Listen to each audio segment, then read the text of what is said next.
What's up, fight fans? Welcome to Mr. Mustache MMA News. Today, I want to discuss this Saturday's main event between Robert Whittaker and Ikram Aliskerov. But before we get into it, don't forget to hit the like and subscribe button to continue getting more MMA content by yours truly and help the channel grow. All right, guys, getting right into it. We got Robert Whittaker taking on Ikram Aliskerov this Saturday in the main event, and somewhat of a short notice replacement fight where Robert was supposed to be fighting Khamzat Chimaev. Khamzat pulled out. There's a photo on the internet where he was in the hospital, very sick. Dana came out, said he was very sick. So with him pulling out, it's cool to have a replacement with someone that he himself has history with, someone that he has beaten himself. Back in 2019, Khamzat and Ikram both fought. It is Ikram's only loss. At the time, he was 8-0. This was a Brave CF. And only lasted about 2.5 minutes.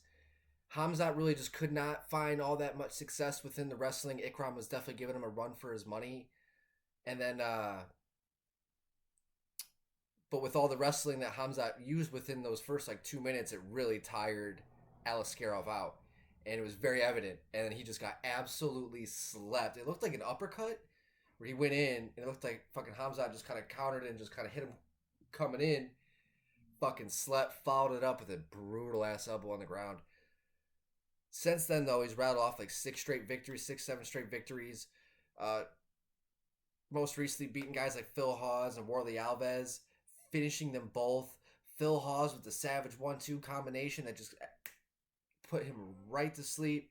Then he was able to follow that up with the TKO flying knee victory over Warley Alves back in October, in a fight where I think he was supposed to fight Paulo Costa, if I'm not mistaken. So the UFC, they've definitely been trying to push this guy since he got his UFC debut victory back at UFC 288. But against Robert Whittaker, man, this is a good fight. I love this matchup. And Ikram, what he showed in this fight against against Phil Hawes, he his scrambles and the wild elbows that he was throwing, it was just right before that he landed the knockout combination, he threw this crazy elbow crashing in, where I could definitely see that working against a guy like Whittaker who likes to blitz in himself. So Ikram, I think the first 3, 4, 5 minutes of this fight is going to have probably a lot of success against Whittaker, who is notoriously slow starter. Where Bobby Knuckles, he's just got to go out there, man. He just has to just weather the storm. 3, 4, 5 minutes. Let Ikram kind of tire himself out. Just play defense. Don't get caught on the ground. Don't get caught in some crazy submission on the ground. Just play good defense. Keep your distance. Keep your footwork. Just stay on your bicycle. Lateral movements.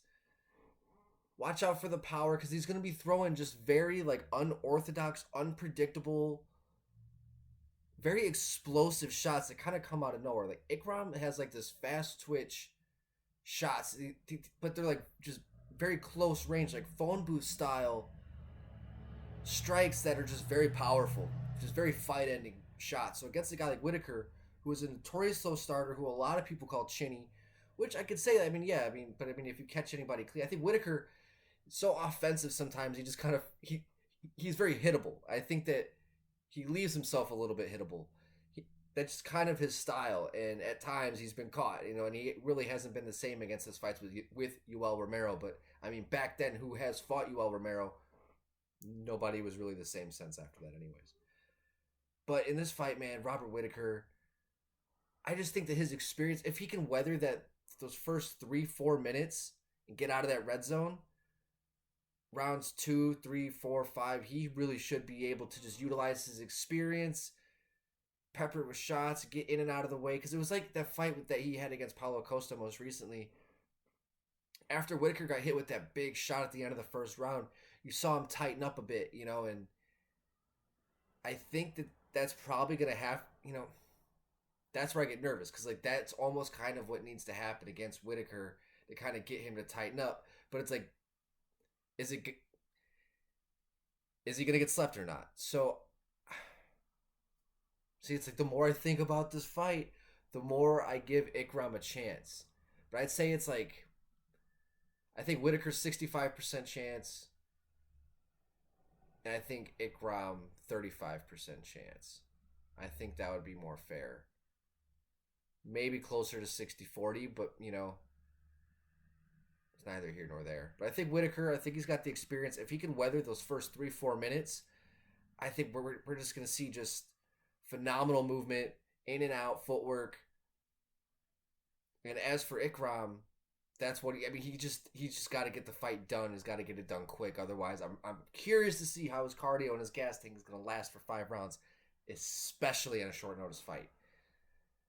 But nonetheless, man, these Russians are fucking badass, dude. Ikram, he's a savage. His only loss is to Khamzat Chimaev, but I think that loss is more telling than we realize.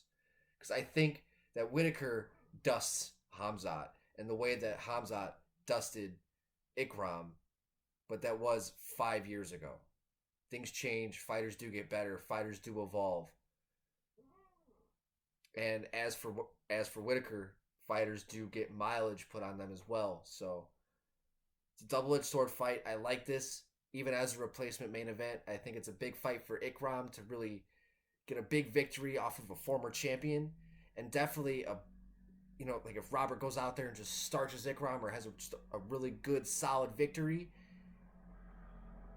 he puts himself right. I mean, the middleweight division's fucking stacked right now, ain't it? Like, the fact that Robert Whittaker is still, like, not the number one contender right now, because you still got Dricus, Izzy, Sean,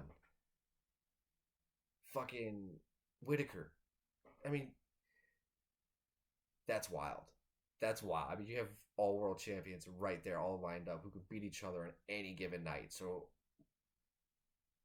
Ikram has his chance to kind of put himself right into that night's table.